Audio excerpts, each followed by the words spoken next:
Title: The Price of Greed, The Story of Obina. The evening sun was slowly sinking behind the quiet village of Kudenda, painting the sky in shades of gold and red. Children laughed in the distance, women hurried home with baskets on their heads, and the smell of smoked fish floated in the air.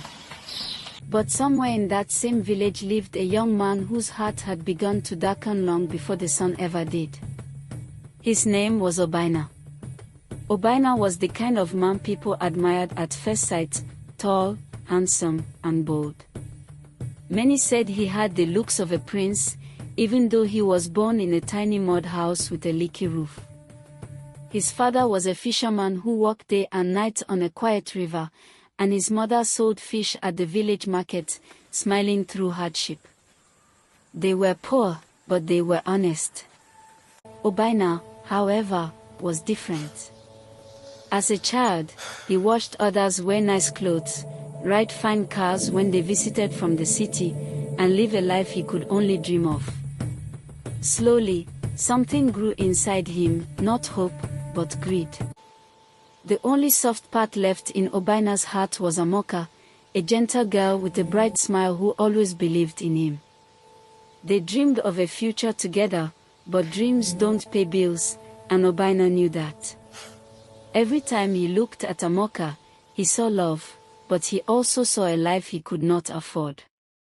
One evening, after seeing Amoka receive attention from a wealthy man in town, Obina snapped. He wanted riches, not tomorrow, now. Stories had long been told about a hidden place deep in the evil forest. People said that anyone who went there could exchange something valuable for wealth, but no one ever returned the same. And so, with a heart full of desperation, Obina entered the forest. The wind grew colder. The trees whispered like voices. His legs trembled, but he kept walking until he saw him. An old man with eyes darker than night, sitting calmly beside a tree that looked like it was alive. Obina explained his desire. The man smiled, slowly, like someone who had heard the same story 1,000 times. "You want riches?" the man asked, almost gently. "Yes," Obina replied. "Then bring a life that is close to you," the old man said. "The closer the blood, the greater the wealth." Obina did not sleep that night.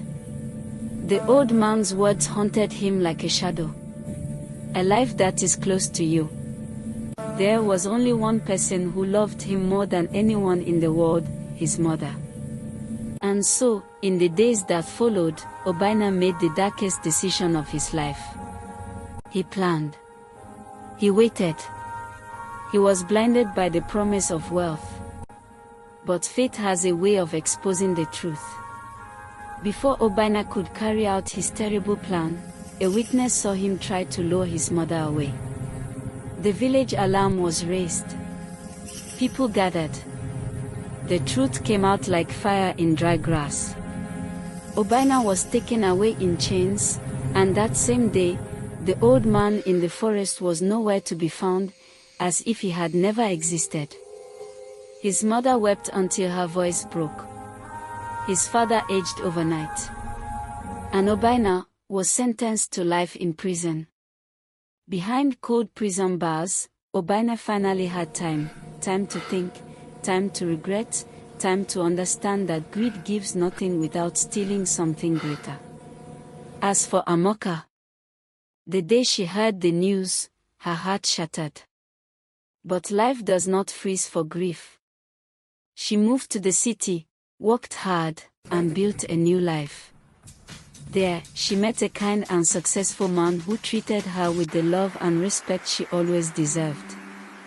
In time, they got married, and her laughter returned, stronger than before. Obina never saw her again. He never saw freedom again. He spent the rest of his life with only one companion, regret. Because the truth is simple. Riches earned through darkness can never bring light. And a man who trades love for gold ends. And a man who trades love for gold ends up with nothing but chains.